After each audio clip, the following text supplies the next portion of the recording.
El Islam es la segunda religión más practicada del mundo y una de las tres grandes creencias abrahámicas. Más de 2.000 millones de personas en todos los continentes la practican y su influencia en la historia ha sido una que ha logrado forjar grandes imperios y derribar a muchos otros. Aunque hoy en día su práctica extrema al pie de la letra es considerada obsoleta y arcaica con justa razón por muchos, en especial por su trato a la mujer, en el pasado, comparada con otras culturas y sociedades, aquellos reinos musulmanes como el califato omeya, el imperio otomano y muchos más, llegaron a ser más avanzados social y tecnológicamente que gran parte del mundo de ese momento. En especial si los comparamos con los reinos cristianos de Europa. Los musulmanes controlaban las rutas más grandes de comercio, construyeron canales que conectaban océanos, adaptaron e inventaron el sistema numérico que hoy en día seguimos usando, conquistaron ciudades que alguna vez fueron consideradas como inconquistables, y muchas cosas más. Y teniendo en cuenta todo esto,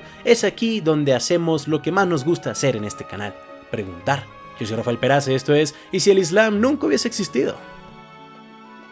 La intención de este video es solo entretener y plantearnos una realidad diferente. No pretendemos insultar a ninguna religión, ni mucho menos a una cultura entera. Solo veremos una de las infinitas realidades alternas que pudieron haber ocurrido si esta religión nunca surgía o no se volvía tan grande e importante como en nuestra realidad actual.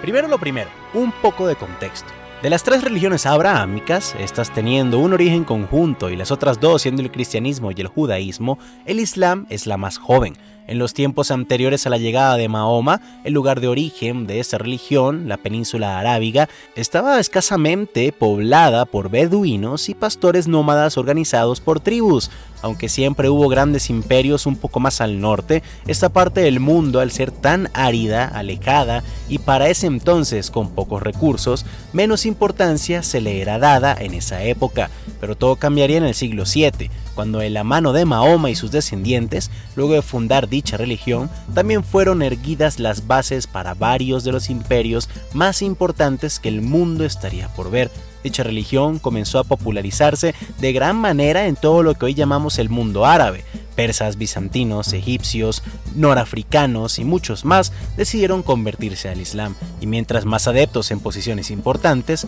más poder ganaban. Desde tan temprano como el 632 después de Cristo, el Rashidun, el primer gran califato, nace, y su influencia y poder, más la de todos los demás califas y reinos musulmanes que lo sucedieron, se llegó a extender por todo el mundo, y junto a sus gobiernos también lo hizo la propia religión del Islam. Ya teniendo este breve contexto, podemos responder a la pregunta del video: ¿qué pasaría entonces si el Islam nunca existiera? Pues vamos a eso. No vamos a dar razones específicas al por qué y cómo esta religión no surgiría o no se popularizaría tanto como lo hizo nuestra línea de tiempo, sino que comenzaremos a analizar de una vez todas las diferencias y posibles caminos que este mundo sin musulmanes podría tomar. Para pleno siglo VII, el concepto de sociedades ateas o no religiosas era uno que no existía. Es más, de por sí ya las religiones politeístas, aquellas que cuentan con más de una deidad principal, cada vez perdían más y más adeptos en contra de aquellas religiones abrahámicas que solo tenían un dios. Y, aunque hay excepciones a esta regla como el hinduismo y budismo que no siguen las bases abrahámicas y el concepto de un solo dios omnipotente, lo más probable es que la religión más practicada en la península arábiga sin el Islam sería entonces el cristianismo. Allí esta no sería practicada homogéneamente, ni por una gran mayoría como pasó en nuestra línea del tiempo con el Islam, pero sin duda alguna ahora veríamos mucha influencia cristiana en esta parte del mundo. Incluso sin contar al Islam o al judaísmo, antes del siglo VII, habían varias religiones politeístas o antiguas, como el zoroastrismo, que aún tenían mucha influencia en la zona. Pero ya de por sí estas, tal cual como la romana y la griega, tenían décadas sufriendo de una lenta extinción, y seguramente el cristianismo o tal vez hasta el budismo serían las que terminarían como las religiones más practicadas de toda la península arábiga y sus zonas aledañas.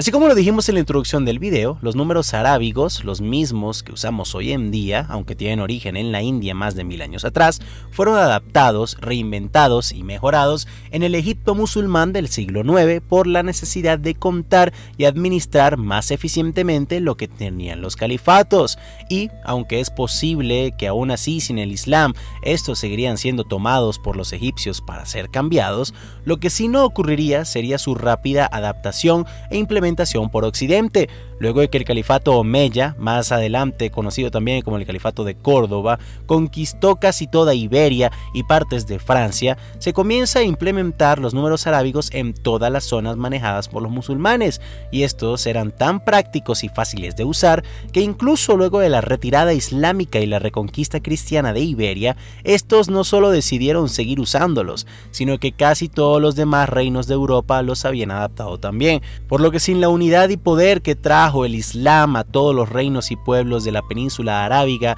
y el norte de África, es seguro decir que el sistema numérico que conocemos hoy en día no se popularizaría tan rápido, obligando a Europa a seguir usando el poco práctico sistema numérico romano. Tal vez a eso de los 1500-1600 debido a las exploraciones y el renacimiento europeo, que de por sí también sería diferente en esa línea de tiempo, podríamos ver que los números arábigos o su original estilo indio llegasen a ser usados de mayor manera en el viejo continente, pero las variantes podrían ser muchas para asegurar esto.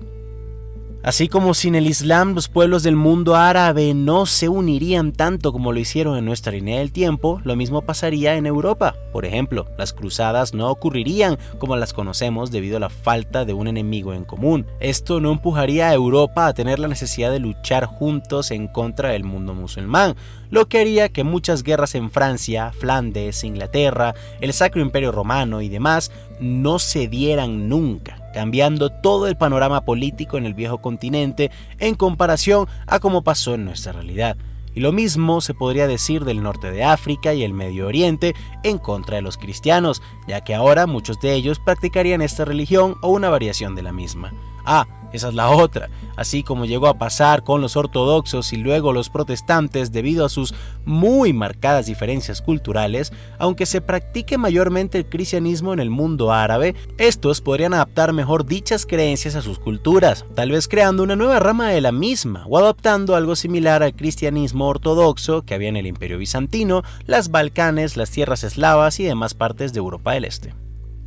Por si esto fuera poco, ya de por sí la no existencia de las cruzadas y en especial sus efectos post-conflictos en el mundo es un cambio gigantesco en la historia y uno que hace que predecir el resto de la misma sea sumamente complejo, por lo que seguramente no podremos ver todas las variaciones en el mundo, cosa que espero me entiendan, pero si nos vamos a cómo serían dichos cambios regionalmente, podríamos ver las siguientes alteraciones.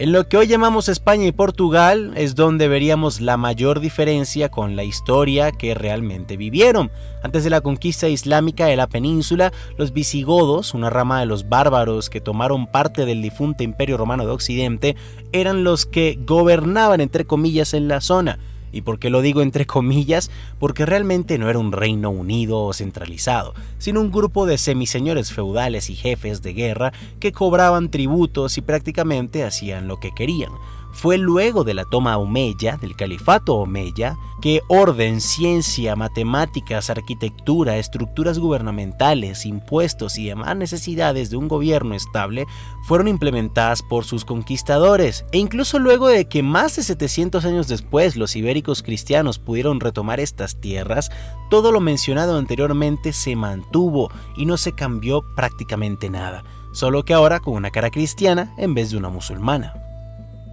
Por otro lado, los turcos en Anatolia y el norte del Medio Oriente seguirían tomando el poder de la zona, esta vez seguramente con una cruz en el cuello, pero así como ya mencionamos anteriormente, tal cual como pasó con los católicos, los ortodoxos y más adelante los protestantes, sin un enemigo en común, las diferencias culturales, geográficas, raciales y demás entre dichos reinos cristianos seguirían despertando todo tipo de conflictos entre ellos. En cuanto al norte y centro de Europa, no veríamos muchos cambios, en especial en el norte, en Escandinavia y en las Islas Británicas, que mantuvieron un contacto con el mundo islam y los cristianos ortodoxos casi nulos en nuestra línea del tiempo, permitiendo a Inglaterra convertirse en este mundo en una potencia tal vez hasta más fuerte de lo que fue en nuestra realidad. Aunque en lo que nosotros llamamos el Sacro Imperio Romano sí veríamos más cambios, lo más probable es que este también se mantenga, dando pie a que el protestantismo o alguna variación similar se siga creando y se esparza por el centro y norte del continente. La colonización europea no fue un fenómeno exclusivo del siglo XVI en adelante, sino que venía desde hace mucho, solo que con la fuerza del Islam en el norte de África y el Medio Oriente, se le hizo imposible a Europa tomar estas tierras, cosa que hasta intentaron durante las cruzadas. Pero, sin el orden de los grandes califatos, la conquista del norte de África sería una de alta prioridad para todo reino cristiano al norte del Mediterráneo, creando más conflictos y más diferencias entre europeos y norafricanos.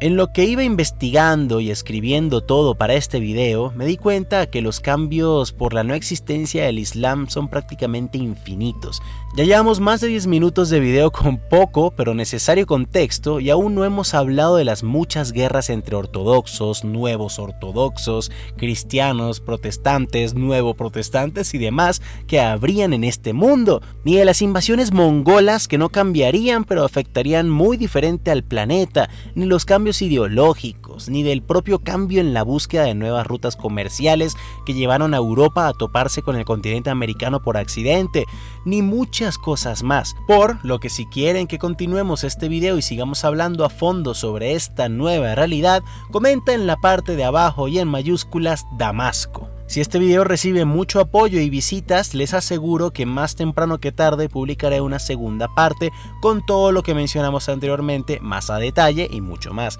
Pero por ahora, ¿qué te ha parecido dicho video? Coméntalo en la parte de abajo. Si este es el primer video que ves de nosotros, te doy la bienvenida y te invito a que te suscribas para que puedas ver mucho más contenido como este. Tenemos listas de reproducción de todos los temas, así que espero tengas una tarde muy entretenida viéndolos todos. Recuerden que tristemente las condiciones en YouTube no han sido las mejores en el último año, así que estar suscrito y compartir esos videos con toda la gente que puedas es de las mejores formas de ayudarnos para que sigamos haciendo todo el contenido que podamos. Pero si quieres ayudar de la mejor forma, recuerda que puedes unirte a Patreon, una plataforma donde por el dinero que puedas y el dinero que quieras darnos mensualmente, nos ayudarás directamente a mantener el canal a flote, podrás hablar conmigo y sugerirme todo tipo de temas. Así que de verdad, muchísimas gracias a todos nuestros Patreons, en especial a Liana Sereno, por siempre estar allí y ayudarnos a que no cerremos este canal, que de todas formas créanme que por muy mala que sea la situación,